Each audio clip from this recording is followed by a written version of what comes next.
everyone. So I want to do a video, kind of show you guys what kind of tools we bring out here on the road, share with you some of the tools that we've accumulated since being out here on the road, just to kind of give you a ballpark idea of things you'll need to bring out if you're just getting started out here at this job. I'm going to show you guys basically all the tools we use.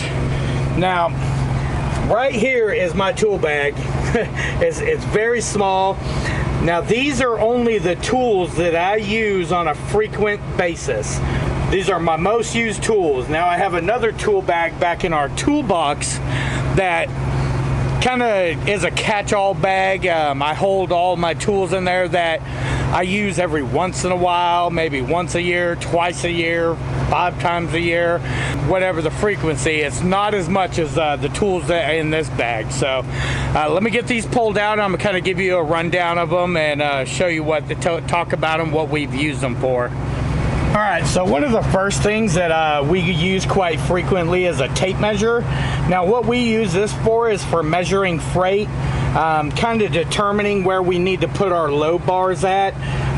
You can pick these up for a couple bucks at Walmart. I like this one. It pulls out, stays out, and you push the button to pull it back in. I think it was a couple bucks at Walmart. Another good thing to have is a headlamp. This basically goes on your head, and then you got a little light basically strapped to your forehead in case you're ever in the dark and needing to work on something. Good screwdriver. I like these interchangeable ones because it takes up less space. I could pull this bit out at the top, switch it to a Phillips or flathead. So good screwdriver. That's kind of obvious. Some wire cutters.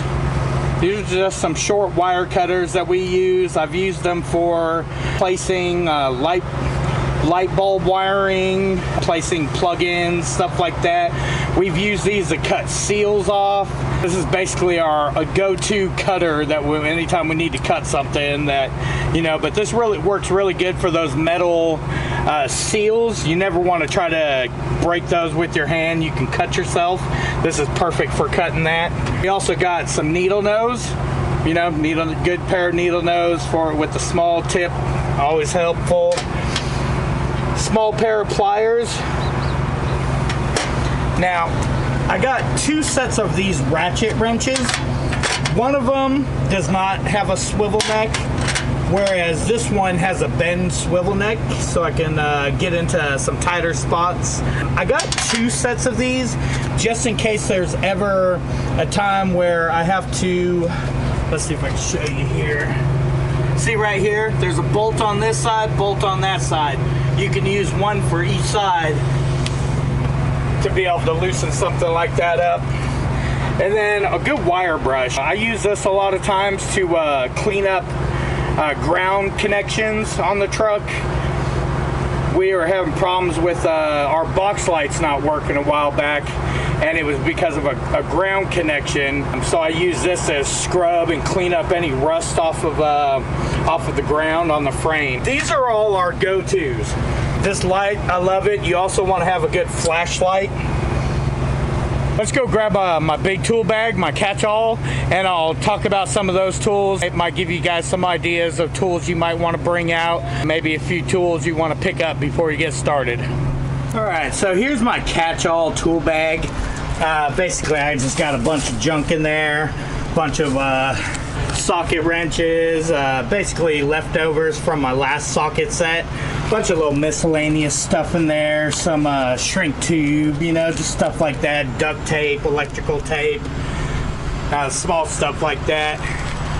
These are a lot of my tools here. Got me a nice socket set. Now, I haven't used this much since I've got those ratchet wrenches, but I still have them just in case. I got me a drill with some drill bits just in case. I used that more in the last sleeper than this sleeper.